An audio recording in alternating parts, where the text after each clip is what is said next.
lugar donde crecí, en Machida, un suburbio al oeste de Tokio, todavía era rural en aquel entonces.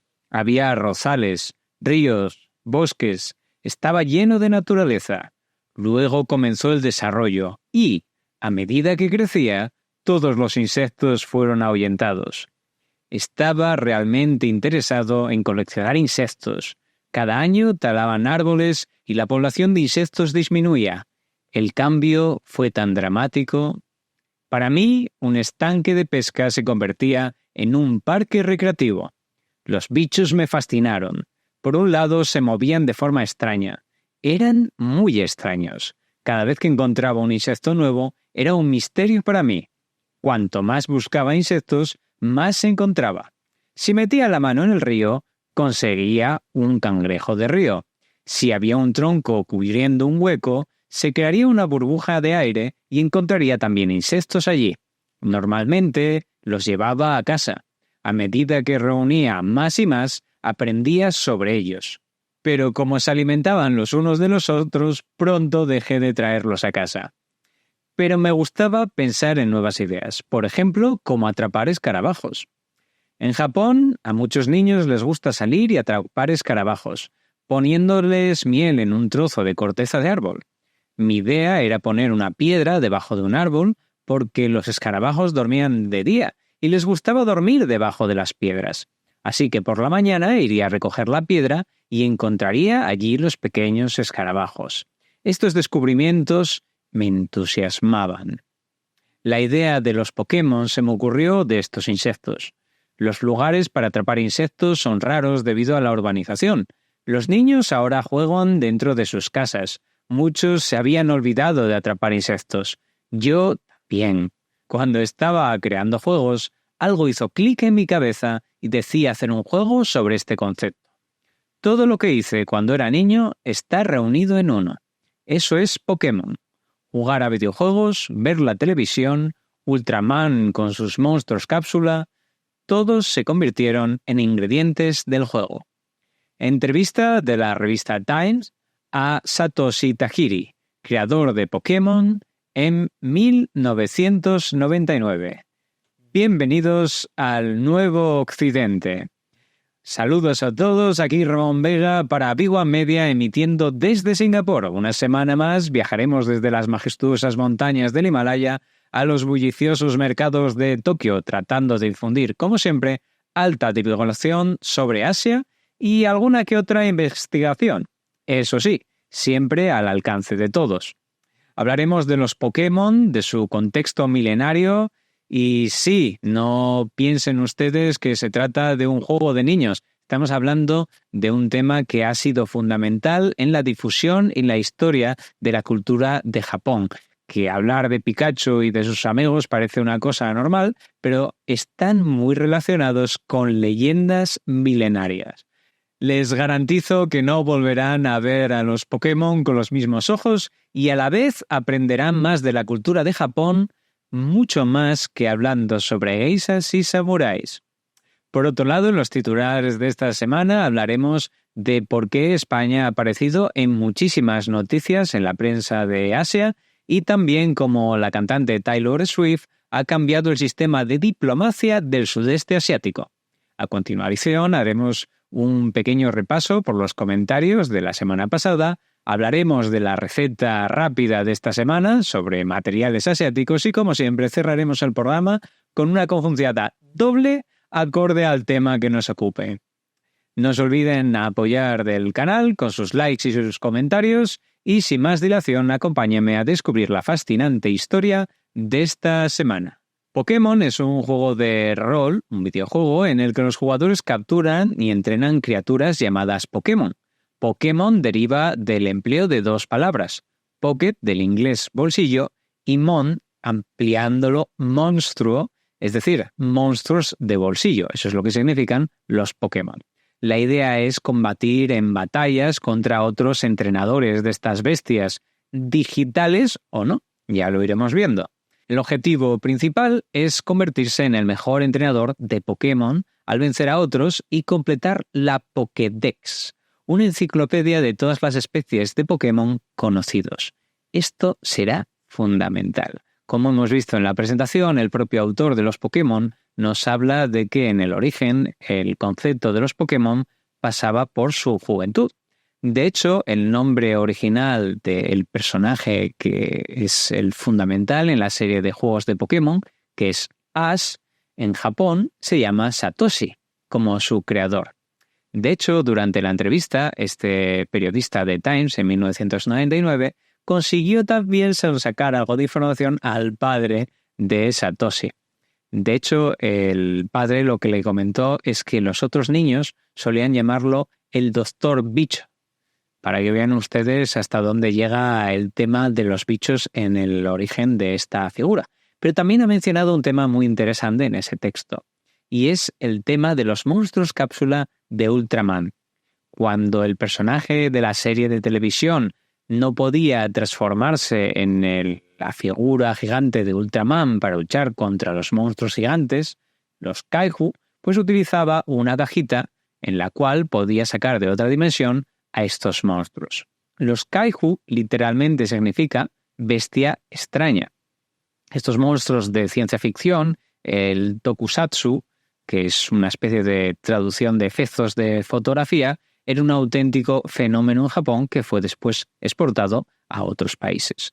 Para los occidentales o viejo occidentales, el personaje más habitual en estos términos era la figura de Godzilla, cuyo nombre procede de la derivación de dos palabras, gorila y ballena, gorira y kujira, y de ahí salió Godzilla. Las tradiciones en Japón de entrenar bichos no se limitaban simplemente a tenerlos en casa. De hecho, había competiciones y sigue habiendo apuestas a día de hoy. Normalmente estos pequeños monstruitos no eran nada más que grillos que se enfrentaban entre ellos, pero las apuestas es cierto que podían llegar a acumular cantidades realmente importantes. El problema que encontraba Satoshi es que los bichos no eran atractivos a todo el público, ni siquiera en Japón. Entonces empezó a pensar en algunos de estos elementos. Si bien es cierto que en el inicio del juego de Pokémon hay una serie de vínculos con los cazadores de bichos, incluso algunos Pokémon como Pinsir siguen siendo bichos, queramos o no, le empezó a dar a la imaginación y buscó otra serie de recursos para ampliar el número de Pokémon y darle unas formas más llamativas. Aparte de esto, imaginó el sistema del Pokédex, el índice de Pokémon, donde aparte de catalogarlos, se ampliaba una serie de costumbres que tenían estos animales. Y esto, recordemos, va a ser esencial en el programa de hoy. Inicialmente había 150 Pokémon y evidentemente lo más habitual era recurrir a inventárselos. Pero Satoshi fue mucho más inteligente y recurrió a la cultura popular. Ahora es cuando les presento el término que va a ser fundamental en el programa de hoy. Vamos a hablar de los yokai, literalmente del japonés espectro, espíritu o demonio. Se trata de criaturas que aparecen en prácticamente todo el folclore japonés. Algunos de ellos presentan características de animales, otros características humanas y otros la combinación de ambas o una mezcla rarísima de ellas. Este término es muy genérico y también incluye incluso a determinados espíritus o fantasmas. También, aparte de yokai, en tiempos antiguos, el término que se empleaba era el de obake o bakemono, literalmente el de cosas que cambian. Se trataba sobre todo de cambiaformas, seres que, debido a las leyendas o a habilidades mágicas o incluso a relaciones con los dioses, tenían la capacidad de cambiar su forma de una medianamente monstruosa a una más apacible y viceversa. En general son seres fantásticos. Muchos de ellos tenían capacidades superiores a las de los seres humanos. Esto hacía que en muchas ocasiones actuaran con arrogancia ante los mortales y esto deriva en muchísimas leyendas e historias. Además, tenían una serie de valores y motivaciones diferentes a las de los humanos, lo que generaba también conflictos y enemistades. Por lo general, son invulnerables a los ataques de cualquier tipo físico por parte de los seres humanos, y esto implicará que las interacciones con ellas sean muy particulares. Mientras que algunos yokai prefieren evitar a los humanos y a los problemas que estos conllevan, eligiendo habitar en áreas muy aisladas, lejos de los asentamientos humanos, otros, por otro lado, optaban por vivir en armonía cerca de los asentamientos. Existen muchas clases de relatos que sugieren que los yokai trataban de entablar algún tipo de relaciones con los humanos, incluso más allá de lo simplemente pacíficas, dando lugar a híbridos conocidos como los hanyo. Estas historias a menudo comienzan con romances, pero suelen acabar en tragedia debido a los numerosos obstáculos que se enfrentan tanto la parte humana como la parte yokai en sus respectivas sociedades. A lo largo del tiempo, estas fascinantes criaturas han sido representadas de diferentes formas artísticas, desde la pintura al teatro tradicional hasta el mundo del manga y del anime, que es lo que ha hecho que muchas de estas figuras hayan llegado en la actualidad a nuestro viejo occidente.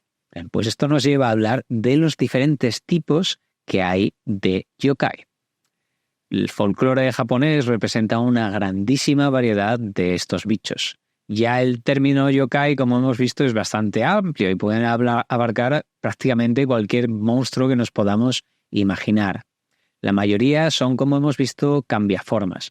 Muchísimos de ellos figuras femeninas, por cierto. Pero tienen unas formas muy, muy distintas. Y esto es realmente desbordante. Todo el mundo tiene mitologías. Todas las culturas, todas las sociedades generan mitologías. Pero los japoneses tienen la particularidad de este concepto enciclopédico a la hora de analizarlas. Y cómo incluso entre la población no formada existía una gran cantidad de conocimiento a este respecto. Este concepto enciclopédico, si bien se fue desarrollando a lo largo del tiempo, en base a algunas enciclopedias publicadas de monstruos, hizo que esto se disparara, sobre todo entre la población urbanita. La gente pasaba de vivir en la naturaleza a centrarse cada vez más en el entorno urbano. Y muchas de estas leyendas que habían aparecido como una especie de advertencia de los peligros que había en torno a la naturaleza empezó a cambiar. En el siglo XVIII, el shogun Tokugawa Yoshimune ordenó que se estudiaran todos los recursos naturales del país.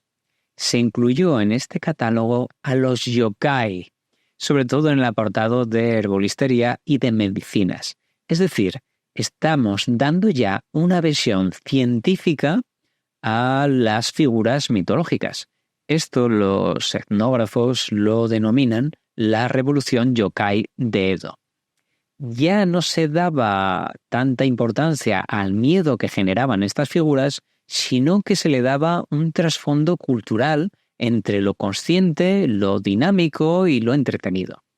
La clave es que en 1776 un artista llamado Toriyawa Sekien publicó una enciclopedia de yokai llamada Gazu Higaki Yagaiyo, es decir, los demonios japoneses ilustrados. Y esto llegó a homogeneizar algo que no existía.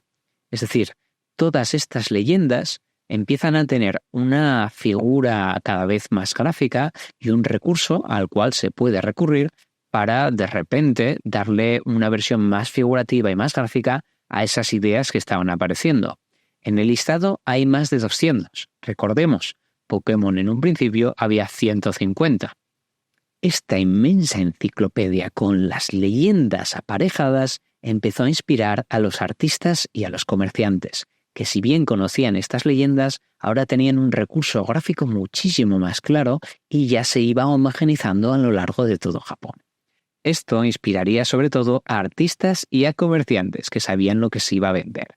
En la década de 1780 empezó a difundirse sobre todo en la figura de los omochae, literalmente imágenes de juguetes. Eran como catálogos de juguetes para los niños más pobres y también para los particulares que querían tener alguna decoración curiosa dentro de su casa. Esto eran grabados hilográficos como el ukiyo-e, y muchos de ellos se basaban en estas figuras de los yokai o bakemonos. Es una especie de mini enciclopedia. También se empezaron a imprimir diferentes juegos como los sugoroku, es decir, un juego de mesa basado en estos yokai. Pero los japoneses llevaron el extremo de la difusión de estos temas gracias precisamente a algo que introdujeron los portugueses en Japón, las cartas. De hecho, parte del éxito de los Pokémon en la actualidad viene precisamente del coleccionismo y del catalogar cartas con las que además se podían jugar. Bien, pues en aquel momento, estamos hablando de 1780, había un taxón que se había establecido de todos estos bichos. Empezaron a publicarse como cartas o carutas, como se conocen en Japón, derivada de la palabra del portugués. Entre todos estos juegos hubo uno especialmente popular, el Obake Karuta, es decir, barajas de monstruos. Se popularizaron hasta el siglo XX. De hecho, en la década de 1920 seguía siendo muy habitual encontrarlos en las tiendas. Cada carta tenía un monstruo y en estas partidas había un árbitro que leía la parte posterior de algunas de estas cartas. En ella había una serie de pistas sobre las particularidades de las leyendas o la descripción de estos monstruos. Y el primer jugador que cogía la carta desplegada sobre la mesa con la representación de ese monstruo se la llevaba y ganaba el que más tenía de estas cartas. Esto lo que fomentó fue que el conocimiento del folclore y la mitología se disparara hacia el infinito. Se estaba pasando de ser un juego de los adinerados urbanitas que podían consultar estas enciclopedias curiosas o incluso de los eruditos a ser algo completamente popular. Y aquí se da la cuadratura del círculo. Precisamente la empresa que creó a los Pokémon, Nintendo, en 1889 apareció como una empresa que se dedicaba a la creación de juegos de cartas en Japón. Nintendo se hizo especialmente famosa por las conocidas como Hanafuda, las cartas de flores. También resulta muy curioso que uno de los primeros éxitos de Nintendo fuera precisamente uno de estos juegos, el conocido como Daito Uri-You, que es nada más y nada menos que un sistema de juegos de cartas de presidentes, en cuya portada el personaje que había no era un presidente, sino el mismísimo Napoleón, aunque dicen los estudiosos del tema que inicialmente se utilizó una imagen deformada del propio George Washington. Pero estábamos hablando de las tipologías de yokai. Y el primero del que hablaremos son de los yokais personas. Los yokais son seres, en este apartado, que alguna vez fueron seres humanos comunes, pero que tras sufrir una serie de muertes horribles o negarse a abandonar el mundo físico, se transformaron en criaturas terroríficas y grotescas. Estas transformaciones suelen ser el resultado de emociones extremas como los celos o la ira. Algunos de los ejemplos de los yokais son los siguientes. Los Roku-Roku-Bi, humanos capaces de alargar sus cuellos durante la noche asumiendo la apariencia más espeluznante que se puedan imaginar. El Tenome, un hombre ciego cuyos ojos se encuentran en las palmas de sus manos, acechando en la oscuridad con una versión peculiar. En alguna película los hemos visto no hace muchos años. El Dorotabo, el cadáver viviente de un granjero que deambulaba por su tierra abusada, emanando una aura de malestar y de resentimiento. El Hone Onna, la mujer esqueleto, una geisha que intentó escapar de un burdel y fue asesinada, ahora retorna como espíritu con una apariencia perturbadora. ¿Y en qué quedó lo de los Pokémon? Bueno, pues tenemos Pokémon que pertenecen directamente a esta categoría. Por ejemplo, la Yuki Onna, la mujer de la nieve, inspira su particular versión Pokémon. La Yuki Onna es un espíritu de la nieve y el frío, asociada con el invierno, a menudo se manifiesta en noches nevadas, llevando a los desprevenidos a un destino final con un aliento helado. Aunque suele ser despiadada, hay relatos en los que muestra compasión, permitiendo sobrevivir a las personas bajo situaciones de frío extremo. Entre los Pokémon, o su versión Pokémon, sería el Froslass, que, según la enciclopedia de los Pokémon, el Pokédex, describiría la actuación de esta figura como: cuando encuentra humanos o Pokémon que le gustan, los congela y los lleva a su fría guarida, donde se convierten en adornos. Como pueden ustedes observar, se dulcifica la figura mitológica del yokai, pero el Pokémon sigue teniendo un cierto carácter terrible, teniendo en cuenta que esto, recordemos, son monstruos con los que van a interactuar los niños. Después tenemos a la Futakuchi Onna, es decir, la mujer de dos bocas. Se caracteriza por tener precisamente una segunda boca en la parte posterior de su cabeza, oculta bajo el cabello. Esta boca sobrenatural es completamente funcional y puede hablar y comer como una boca normal. Se retrata como la esposa de un tacaño que rara vez come, lo que lleva a la aparición misteriosa de la segunda boca, que exige comida y puede causar dolor a la mujer si no la alimenta. La versión de Pokémon sería la Mabile, que utiliza su rostro, su aspecto dócil para adormecer a sus enemigos y luego muerde con sus enormes e implacables mandíbulas. Como vemos, el paralelismo es absoluto. Otra figura muy interesante es la del Daruma. Los muñecos Daruma es una muñeca tradicional japonesa, hueca y redonda, modelado según el Bodhidharma, es decir, el fundador tradicional del Zen y del budismo en China, y de ahí pasaría a Japón. Bodhidharma es la combinación de el Bodhi y el Dharma. El Dharma es el comportamiento de alcanzar la virtud y el Bodhi aquí representaría el despertar del camino hacia esa virtud. Realmente se trata de un regalo tradicional para solicitar la perseverancia y la buena suerte. Generalmente cuando se adquieren, la figura tiene los dos ojos en blanco. Cuando el nuevo propietario tiene un deseo o formula un deseo, pinta uno de estos ojos, el ojo izquierdo, y mientras no se haya cumplido su objetivo, no le pintará el ojo derecho. En el vello facial del Daruma nos encontramos la simbología más curiosa. Aparecen una grulla y una tortuga, la grulla en la forma de las cejas y la tortuga recreándose en las mejillas o el mostacho que tiene la figura del Daruma.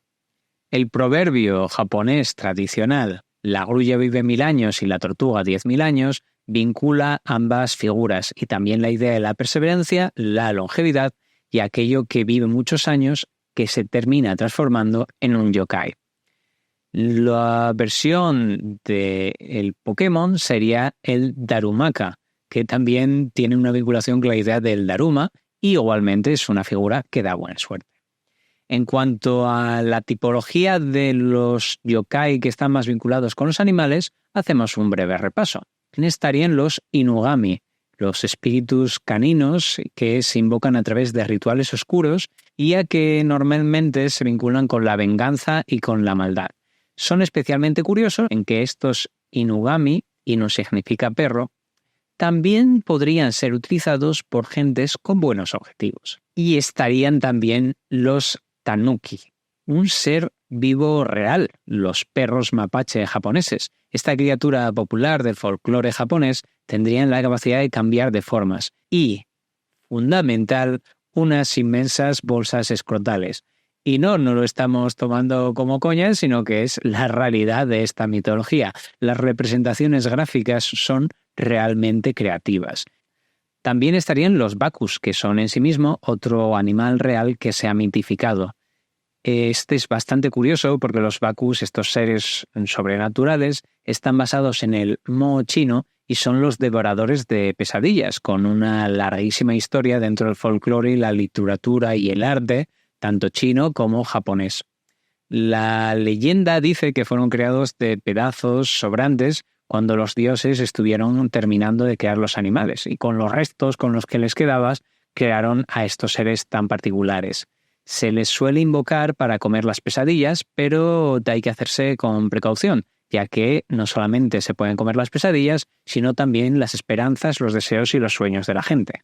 En el mundo de Pokémon, según el Pokédex, serían los Drowse, que dice que recuerdan todos los sueños que han comido, y que en raras ocasiones devoran los sueños de los adultos, ya que los de los niños son mucho más sabrosos. Los Kitsunes o Kyubi, según la antigüedad que tengan, son criaturas místicas conocidas como zorros con habilidades paranormales que aumentan con la edad.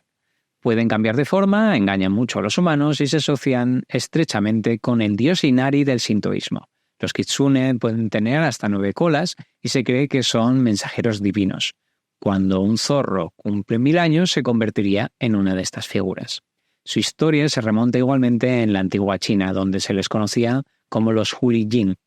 Los kitsune pueden ser tanto benevolentes, que se conocen como zenko, como maliciosos, que son los yako.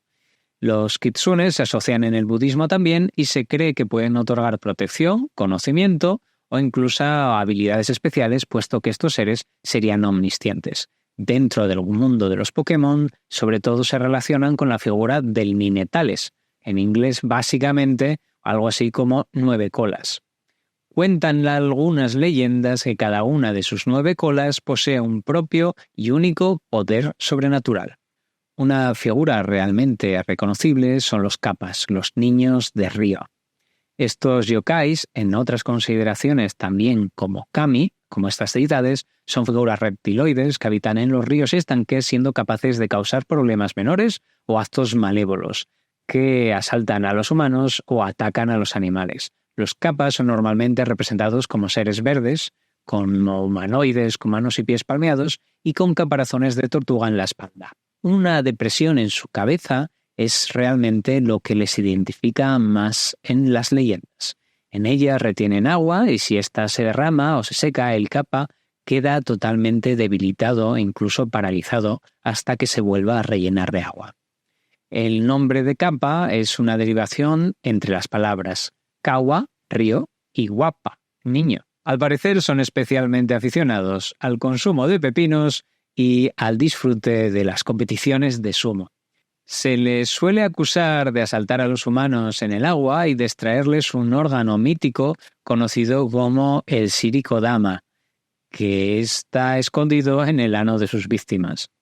Los kappa, aunque a veces sean percibidos como peligrosos, pueden comportarse de manera amigable hacia los humanos y realizar pequeñas tareas beneficiosas, como ayudar a los agricultores a regar sus tierras o traer pescado fresco como muestra de buena fortuna. Se cree que poseen un gran conocimiento sobre medicina y que enseñaron a los humanos técnicas de manipulación de huesos. Además, se les atribuyen debilidades como su obsesión por la cortesía o su aversión al hierro, el sésamo o al jengibre. Según el Pokédex, los kappa serían los lombre, que literalmente en las antiguas leyendas se cuenta que son la reencarnación de un niño amante de hacer travesuras. Y pasamos al Namazu, un siluro gigante que habita en las profundidades y es responsable de los terremotos cada vez que se mueve. La historia cuenta que el Kami Kashina es el encargado de ser el guardián de esta criatura, manteniéndola inmovilizada con una gran roca sagrada que es el Kanameishi. Sin embargo, cuando Kashima descuida su deber, Namazu se libera y causa terremotos en Japón. Las primeras referencias históricas sobre la conexión entre el Namazu y los terremotos datan ya del siglo XVI. Hideyoshi, es decir, Toyotomi Hideyoshi, preocupado por la seguridad del castillo de Kioto, ordenó medidas especiales para protegerlo de los movimientos del Namazu. Según la Pokédex, estos serían los whiskas. Se cree que cuando los bancos de whiskas saltan sobre la superficie del agua es señal premonitoria de un terremoto. Por otro lado, está una tipología especial de yokai que serían los oni, unos de los elementos más reconocidos del folclore japonés. Básicamente son en realidad ogros de las montañas con la capacidad también de transformarse. En este caso hablamos del Sazae Oni, el demonio egoísta. Son criaturas que se asemejan a grandes moluscos que se pueden considerar una especie de obake, que se forman con caracoles turbantes, que es como se llama esta tipología de moluscos. Una leyenda de los Sazae Oni cuenta la historia de que unos piratas rescataron a una mujer que se estaba ahogando en el mar. Una vez en el barco, todos compitieron por su atención, pero pronto descubrieron que ella estaba dispuesta a tener relaciones sexuales con todos ellos para luego cortarles los testículos. Los hombres, evidentemente molestos, se arrojaron al océano, donde reveló su verdadera forma y negoció con el capitán para recuperar sus testículos. El Sazae Oni terminó llevándose gran cantidad del oro de los piratas. A veces los testículos se llaman los kintama, es decir, las bolas doradas, los que nos da una idea de cuál es el oro que se llevó nuestro Oni particular. Las leyendas también aparecen vagando por las posadas costeras junto al mar bajo la apariencia humana, por supuesto, donde terminan devorando a los posaderos durante la noche y luego escapando al amanecer. La figura del Pokédex sería el Slowbro, una mezcla entre nutria gigante y perezoso rosa que tiene una concha al final de la cola. La última tipología de yokai que trataremos son los Tsukumogami. Se trata de una serie de estos espíritus, pero que su forma se basa en objetos inanimados. Es por ello que se trataría de la más variable de todas ellas. Curiosamente, se podría achacar a falta de imaginación de los creadores, pero como veremos, tienen muchísimas particularidades. ¿Cuándo aparecen estas criaturas? Pues al igual que sucedía con los animales, cuando uno de estos objetos tiene muchos, pero que muchos años, o sea que vigilen las cosas antiguas que tengan por casa. Las tipologías son prácticamente infinitas. Por un lado están los Bake Zouri, las sandalias de paja, los Karakasa, antiguos paraguas que terminaron transformándose en esta forma de cíclopes, los Kameosa, viejos tarros de sake ya vacíos, los Morinjin Ningu Kama, teteras antiguas, los Mokuren, los Shogi, que son los paneles deslizantes de las casas japonesas, pero con muchos ojos. Una de estas formas más conocidas serían los Chochinobake, que serían básicamente una serie de formas de linterna de papel japonés, que es el Chochin, que se van transformando con el tiempo a esta forma de criaturas. Su versión del Pokédex serían los Dusclops.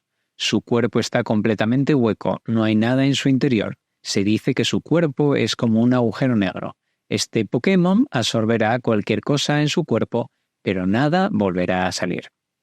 Como hemos visto, las particularidades de estos seres son infinitamente variables y en la versión de Pokémon, no por falta de imaginación de sus creadores, sino realmente vinculándose con esta serie de yokais, podríamos encontrarnos Pokémon que son imanes, castillos de arena, espadas, helados, piñas, sarcófagos, escudos, lámparas, teteras, objetos rituales, altavoces, monumentos megalíticos, engranajes o incluso llaves. Bien, pues estos serían leyendas básicamente, ¿verdad? Bueno, pues no. Dentro de la cultura japonesa llegó a haber funcionarios cazafantasmas, los onmyoji. Realmente estamos hablando de maestros del yin y del yang, ya desde el siglo VIII, que dependían del Ministerio del Centro, encargados de ser el enlace entre el Consejo de Estado y el emperador. Pero eso es otra historia. En definitiva, los Pokémon son muchísimo más que esta producción de criaturas tan curiosas, tan atractivas y que es un entretenimiento de videojuegos. Tienen una antigüedad de cientos, si no miles de años, y que a su vez son un poder blando esencial. La cultura japonesa se termina explicando a través de estas criaturas, sus principios, su modo de vida o incluso las particularidades de sus valores morales aparecen reflejados en estas criaturas. Los Pokémon, al igual que los yokai, son el reflejo de un momento histórico particular. Si bien los yokai han nacido en Japón, han ido evolucionando y llegando mucho más allá gracias al anime, al manga y los juegos de todo tipo. Los yokai nos hablan, por un lado, de la irracionalidad de las leyendas, de la cultura un tanto curiosa y graciosa del periodo Edo, como del proceso Meiji de racionalizar incluso los monstruos. También nos habla de la particularidad de la cultura japonesa, del análisis de estas criaturas y de cómo se pueden establecer toda una serie de enciclopedias y estudios a partir del análisis y la catalogación de los mismos. También hemos visto la vinculación entre el mundo rural y el mundo urbano y cómo van variando estas figuras de una parte a otra. Y también, y muy importante, hay que ser conscientes de que los yokai, como los Pokémon, lo que reflejan son particularidades de la cultura japonesa. Seamos o no conscientes de ello, aprendemos con los Pokémon como en su día pudimos aprender con los yokai. Y bien, a día de hoy hay miles de Pokémon y nos gustaría que España, por ejemplo, pudiera tener su propia trascendencia en la cultura mucho más allá de sus fronteras a través de estos medios de entretenimiento. Bueno, pues que sepan ustedes que desde el 2022 en el mundo de Pokémon existe España y se llama Paldea, que ha inspirado mediante una serie de elementos culturales a los propios Pokémon españoles. Pero mucho más interesante es la versión fuera de lo oficial de Pokémon Iberia, creado por españoles varios años antes, que habla de Pokémon que se pueden ir a buscar al Mercadona, figuras como Pedro Sánchez, Rivera o Casado, incluso Puigdemont, o Félix Rodríguez de la Fuente o Torrente también aparecen reflejados en este particular juego. Y pasamos a la bibliografía, porque también tenemos bibliografía de esto.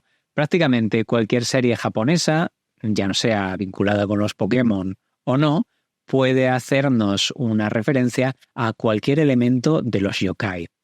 La historia más antigua documentada en película sería La Gran Guerra Yokai de 1968. No se lo van a creer. Accedan porque está libre en YouTube, la pueden ver y no se lo van a creer. Es así de sencillo. Lo que tal pueden ver ahí y posiblemente puedan reconocer algunas de las figuras que han visto en el programa de hoy. Particularmente les recomiendo la película de estudio Gimli de 1994, Pompoco, que actualmente se puede ver en Netflix. Esta historia cuenta cómo un bosque se va a transformar en una urbanización y cómo los tanuki, estos perros mapache de flexibles capacidades escrotales y capacidad de transformación, tratan de evitarlo. No se lo pierdan porque lejos de ser una historia típica, tiene un punto agridulce y de reflexión también sobre la necesidad de seguir evolucionando como país y de adaptarse. También, en el nivel de artículos y fuentes, les recomiendo todas las publicaciones de la editorial Satori al respecto de los yokai. Y les recomiendo también un autor especialmente interesante, que es Kagawa Masanobu. Es un folclorista especialista en los yokai que ha sido acreditado como el primer profesor especialista en esta particular forma de mitología. Espero que les haya interesado y ya pasamos a las noticias.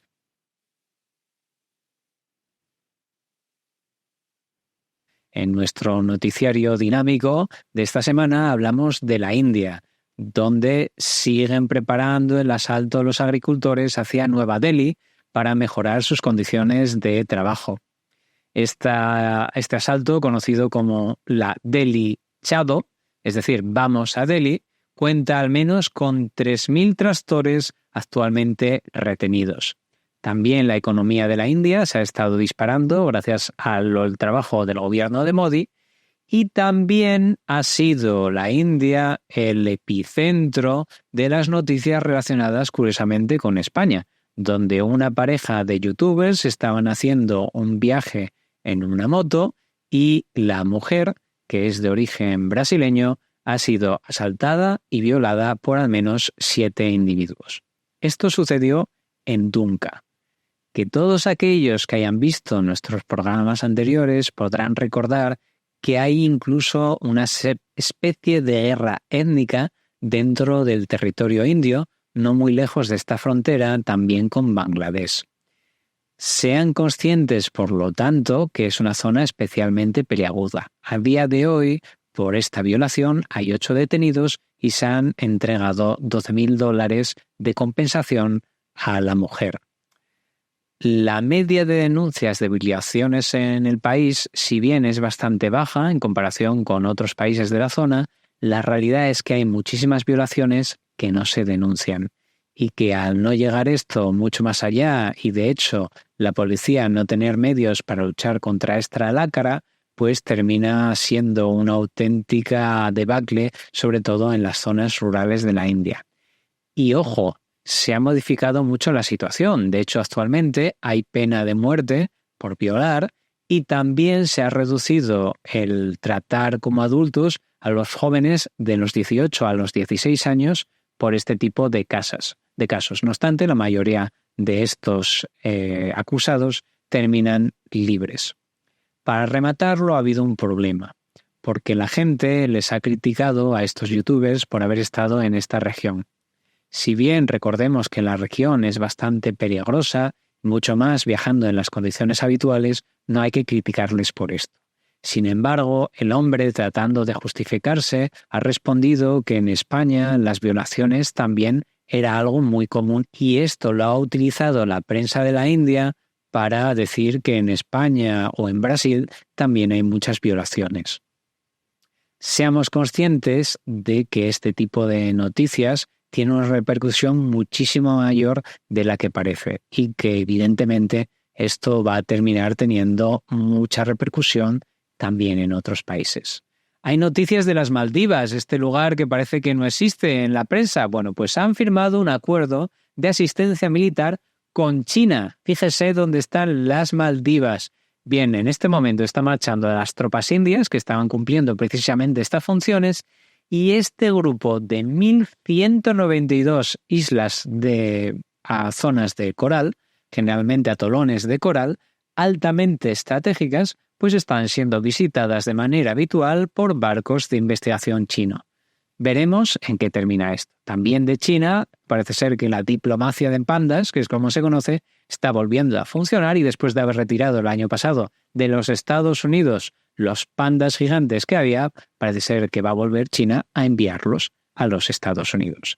Tenemos también noticias de Vietnam, donde en Hanoi, con casi 9 millones de habitantes, han llegado a puntos de contaminación altísimos, hasta ser Hanoi la capital de la contaminación mundial, especialmente por la producción de electricidad a través de plantas de carbón y por la quema agrícola. Y hablamos de Tailandia, donde el consumo recreativo de marihuana, que se había permitido de 2022, va a ser de nuevo prohibido. A día de hoy hay más de 20.000 tiendas dentro de Tailandia dedicadas a la venta de marihuana para este consumo recreativo que se van a tener que reciclar. Generaba este tipo de tiendas 1.200 millones de dólares de beneficio. Sin embargo, el gobierno de Tailandia dice que esto no va a repercutir de manera negativa en el turismo. Pasamos a Singapur, donde Taylor Swift ha estado durante más de una semana en dando una serie de conciertos en el país.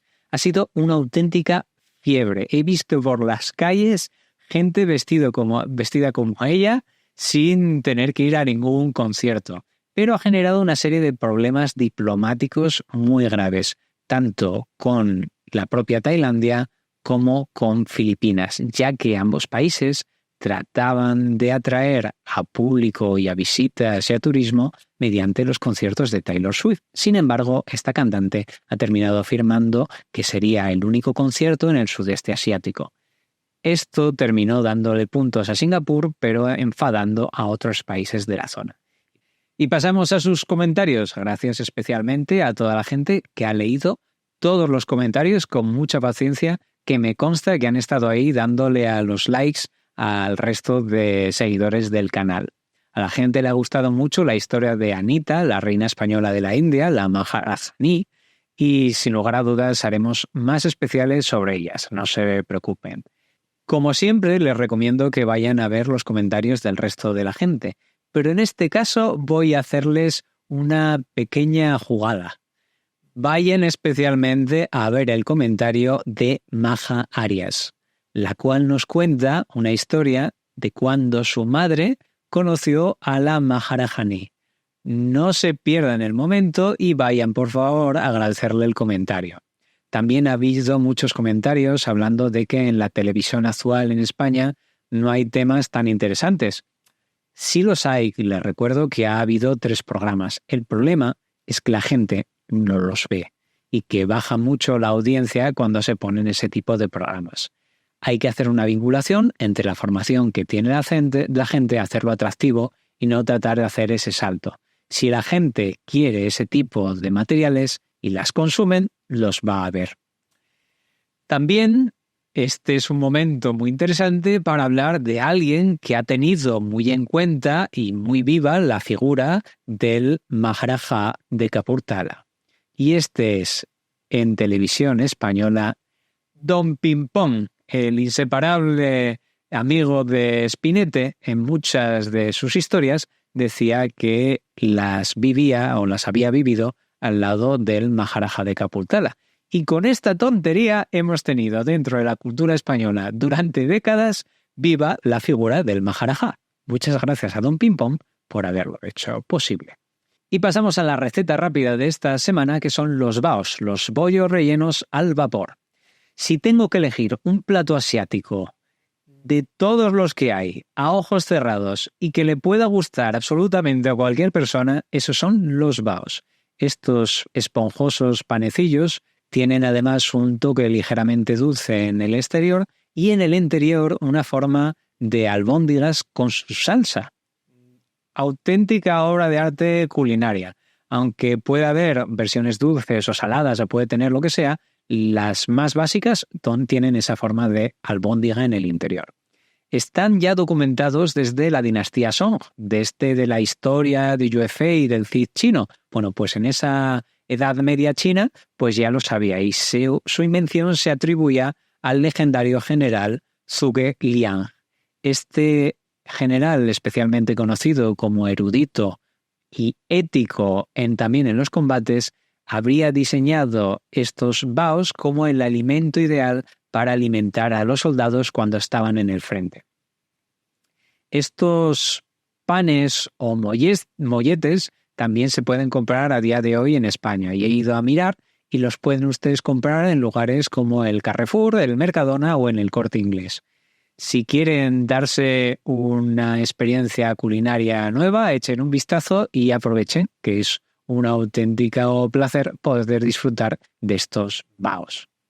Y nos vamos a la confunciada de esta semana, que va a ser doble y ustedes van a tener que descubrir quién es el personaje que los ha dicho. La primera sería: hoy me gustaría extender esta bendición especial a todos los Pokémon y a sus entrenadores, que traigan alegría y felicidad a la vida de nuestros jóvenes. La siguiente cita será: puro entretenimiento para los niños que enseñan valores y cómo mantenerse concentrado y jugar en equipo.